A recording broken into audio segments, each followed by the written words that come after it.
Hi all good evening. നമ്മുടെ ഇന്നത്തെ session എന്ന് പറയുന്നത് RRB ഗ്രൂപ്പ് ഡി എക്സാം എപ്പോഴാണ്?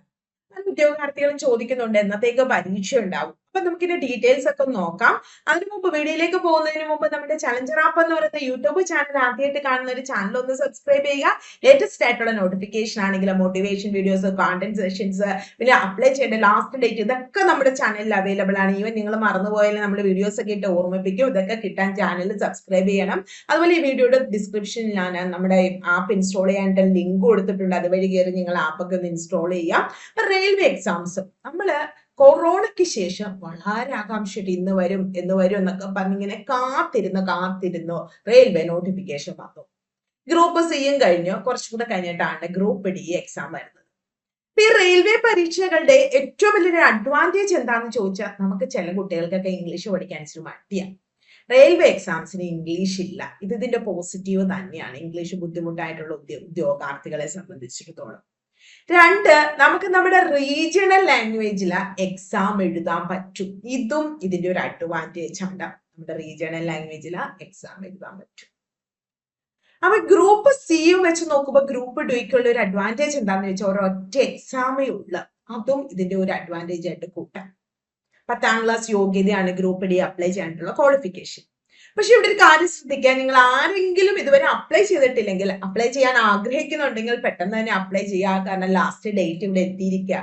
February 22 ഓൾറെഡി സൈറ്റ് ഒക്കെ ബിസി ആയിട്ടുണ്ട്. അപ്പൊ പെട്ടെന്ന് തന്നെ അങ്ങോട്ട് അപ്ലൈ ചെയ്യുക. അപ്ലൈ ചെയ്യാനുള്ള ആരെങ്കിലും ബാക്കി ഉണ്ടെങ്കിൽ നിങ്ങളെ ഫ്രണ്ട്സിനൊക്കെ കൊടുക്കാം. ബിക്കോസ് ഇതിന്റെ സാലറി കുറച്ചേ കാണിക്കുന്നുണ്ടെങ്കിൽ പോലും TNDA ഒക്കെ കൂടെ നല്ലൊരു എമൗണ്ട് നമ്മുടെ കയ്യിൽ കിട്ടും.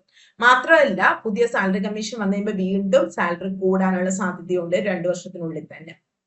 അപ്പൊ നിങ്ങൾ അപ്ലൈ ചെയ്യുക. അപ്ലൈ ചെയ്യാത്ത ഫീസ് അടയ്ക്കാനുള്ള ലാസ്റ്റ് ഡേറ്റ് 24th ആണ്. നമുക്ക് കറക്ഷൻ വിൻഡോ 25th മുതൽ ഓപ്പൺ ആവും. മാർച്ച് 6ാം തീയതി വരെ ഉണ്ട്. അപ്പൊ ഈ ഒരു എക്സാമിനായിട്ട് തയ്യാറാകുന്നവര് ആദ്യം തന്നെ ഞാൻ ഓൾറെഡി പറഞ്ഞു ഇംഗ്ലീഷ് ഇല്ല. രണ്ടാമതുള്ളത് ജനറൽ സയൻസ് ആണ് 25 mark.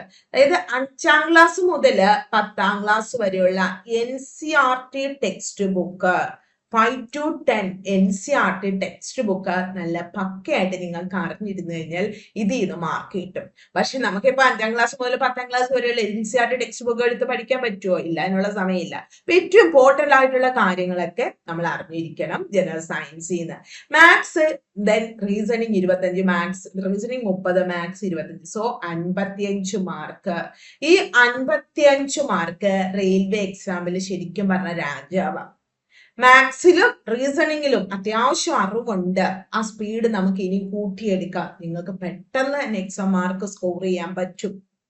General awareness and current affairs 20 mark എന്ന് പറഞ്ഞു കഴിഞ്ഞാൽ ഇത് വലിയൊരു മാർക്കായിട്ട് വലിയ ബുദ്ധിമുട്ടായിട്ട് തോന്നുന്നു. കുറച്ച് സ്റ്റാറ്റിക് ആയിട്ടുള്ള റെയിൽവേ എക്സാമുകൾ അല്ലെങ്കിൽ സെൻട്രൽ എക്സാമുകൾ എപ്പോഴും ചോദിക്കുന്ന കുറച്ച് GK plus current affairs update ചെയ്ത് കഴിഞ്ഞാൽ തന്നെ ഈ ഒരു ഭാഗം നമുക്ക് ക്ലിയർ ചെയ്യാൻ പറ്റും.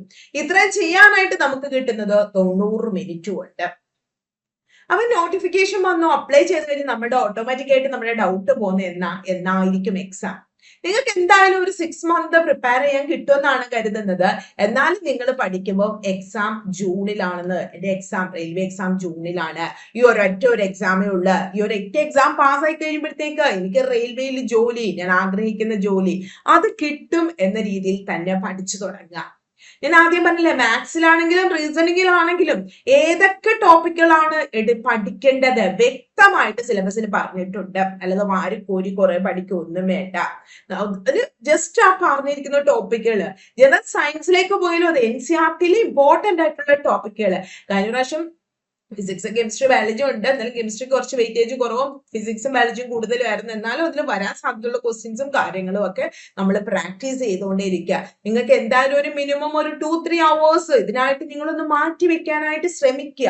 അപ്പൊ നമുക്ക് എല്ലാത്തിലേക്കാട്ടിലും ഉപരി നമുക്ക് വേണ്ടത് ഒരു സ്ഥിര വരുമാനമുള്ള ഒരു ജോലി, അതല്ലേ? ഈ ഇപ്രാവശ്യം നോട്ടിഫിക്കേഷൻ കുറച്ചും കൂടി ഏജ് കൂടുതൽ കിട്ടാനുള്ള കാരണം എന്താ? ഈ കൊറോണ വന്ന് നോട്ടിഫിക്കേഷൻ വൈകി. അതുകൊണ്ട് മാത്രമാണ് 36 വയസ്സ് ഒരു ഗ്രൂപ്പ് ഡി അപ്ലൈ ചെയ്യാൻ പറ്റിയത്. നെക്സ്റ്റ് നോട്ടിഫിക്കേഷൻ വരുമ്പോൾ ആ ഒരു ഏജും അതൊക്കെ അവർ കുറയ്ക്കും. ഈ പ്രാവശ്യം കൊറോണയുടെ ഒരു റിലാക്സേഷൻ കിട്ടിയത് കൊണ്ട് നോട്ടിഫിക്കേഷൻ വൈകിയത് കൊണ്ടാണ് ഗ്രൂപ്പ് സിക്കും ഗ്രൂപ്പ് ഡിക്ക് ഏജ് റിലാക്സേഷൻ ഒക്കെ കുറച്ച് കൂടുതൽ വന്നിരിക്കുന്നത്. അപ്പൊ നിങ്ങൾ ഇനിയും അപ്ലൈ ചെയ്തിട്ടില്ലാത്ത ഒരു ഫസ്റ്റ് സ്റ്റെപ്പ് അപ്ലൈ ചെയ്യുക. അതോടൊപ്പം കൃത്യമായ പാറ്റേണിൽ തന്നെ പഠിച്ചു തുടങ്ങുക. ഇനി നാളെ പഠിക്കാം, മറ്റന്നാൾ പഠിക്കാം അങ്ങനെ വിചാരിച്ചിരിക്കരുത്. ടൈം വളരെ പെട്ടെന്ന് അങ്ങോട്ട് പോകും. നിങ്ങൾ ഓർത്ത് നിങ്ങൾ ന്യൂ ഇയർ ആയപ്പോൾ നിങ്ങളൊക്കെ വിചാരിച്ചാണ് ഞാൻ നാളെ മുതൽ നന്നാവും, എന്റെ കുറെ സ്വഭാവങ്ങളൊക്കെ മാറ്റും, ഞാൻ നാളെ മുതൽ ഫുഡൊക്കെ കൺട്രോൾ ചെയ്യും, ജിമ്മിൽ പോകും നാളെ മുതൽ, അല്ലെങ്കിൽ ഞാൻ നന്നായിട്ട് പഠിക്കും. പക്ഷെ നമ്മൾ ജനുവരി പറഞ്ഞോ ഫെബ്രുവരി ഇതായി എന്റെ എത്താറായി, എന്നിട്ട് നമ്മൾ നമ്മുടെ പഴയ ഹാബിറ്റുകളൊന്നും കഴിഞ്ഞിട്ടില്ല. നമ്മൾ നാളെ ആവട്ടെ എന്ന് പറഞ്ഞ് ഇങ്ങനെ പോസ്റ്റ്പോൺ ചെയ്യാണ്. അപ്പൊ നിങ്ങൾ ഇനി അതേപോലെ വെച്ചോണ്ടിരിക്കരുത്. നാളെ പഠിക്കാം നിങ്ങൾ ആഗ്രഹിക്കുന്നുണ്ട്, അല്ലെങ്കിൽ ഓൾറെഡി അപ്ലൈ ചെയ്തവരാണെങ്കിൽ കൃത്യമായ പാറ്റേണിൽ തന്നെ പെട്ടെന്ന് തന്നെ പഠനം തുടങ്ങുക. മാത്സും റീസണിങ് മാക്സിമം ചെയ്ത് ആ സ്പീഡിലേക്ക് നിങ്ങൾ എത്തിച്ചേരുക. ഇനി നിങ്ങൾക്ക് നല്ലൊരു പ്രാക്ടീസ് വേണമെങ്കിൽ നമ്മൾ ചലഞ്ചർ ആപ്പ് ഇതിന്റെ ഒരു ബാച്ച് സ്റ്റാർട്ട് ചെയ്തിട്ടുണ്ട്. അപ്പൊ ഈ ഒരു ബാച്ച് നമുക്ക് സ്റ്റഡി മെറ്റീരിയൽസ് ഉണ്ട്, എക്സാംസ് ഉണ്ട്, മെന്റർ സപ്പോർട്ട് ഉണ്ട്, ഇ ബുക്ക് ഉണ്ട്, ടെസ്റ്റ് സീരീസ് ഉണ്ട്, ലൈവ് ക്ലാസ്സുകളും റെക്കോർഡഡും ഉണ്ട്. അതായത് സിലബസ് കംപ്ലീറ്റ് ആയിട്ട്, അതായത് ഗ്രൂപ്പ് ഡി കറക്റ്റ് ഒരു സിലബസ് റെയിൽവേ തന്നിട്ടുണ്ട്. സിലബസ് ഫുള്ള് നമ്മൾ റെക്കോർഡ് ചെയ്ത് വെച്ചതിന് ശേഷം അതിനോടൊപ്പം തന്നെ അതിനെ ബേസ് ചെയ്തിട്ടുള്ള ലൈവ് ക്ലാസ്സുകളും ഉണ്ട്. അപ്പൊ നിങ്ങൾ കൃത്യമായ പാറ്റേണിൽ പഠിക്കാൻ തയ്യാറാണെങ്കിൽ ജോയിൻ ചെയ്തോളൂ. ഇനി നമ്മുടെ ബഡ്ജറ്റ് ഫ്രണ്ട്ലി ആയിട്ടുള്ള പല റേറ്റിലുള്ള കോഴ്സുകൾ, മെന്റർ സപ്പോർട്ടോട് കൂടിയ കോഴ്സുകളുണ്ട്. സ്റ്റഡി മെറ്റീരിയൽസ് എല്ലാ ബാച്ചിലും നമുക്ക് ഫ്രീ ആയിട്ട് നമുക്ക് കിട്ടുന്നതാണ്. അപ്പൊ ഇത് കൂടുതൽ ഡീറ്റെയിൽസ് അറിയാനും ഇതിന്റെ ഡിസ്ക്രിപ്ഷനിൽ കസ്റ്റമർ കെയറിന്റെ നമ്പർ ഉണ്ട്, അത് കോൺടാക്ട് ചെയ്യാം. അതുപോലെ കസ്റ്റമർ കെയറിലെ നമുക്ക് ഡിസ്ക്രിപ്ഷനിലുള്ള നമ്മുടെ ആപ്പ് ഇൻസ്റ്റാളിംഗ് ലിങ്ക് വെച്ച് ആപ്പ് ഇൻസ്റ്റാൾ ചെയ്യാം. മാക്സിമം ക്വസ്റ്റ്യൻസ് നമുക്ക് അവിടെ പ്രാക്ടീസ് ചെയ്യാം. ഇതുപോലെയുള്ള ലേറ്റസ്റ്റ് ആയിട്ടുള്ള ഇൻഫർമേഷൻസും കാര്യങ്ങളും ഒക്കെ കിട്ടാനായിട്ട് നമ്മുടെ ചലഞ്ചർ ആപ്പ് എന്ന് പറയുന്ന യൂട്യൂബ് ചാനൽ ആദ്യമായിട്ട് കാണുന്നവരാണെങ്കിൽ ചാനൽ സബ്സ്ക്രൈബ് ചെയ്യുക.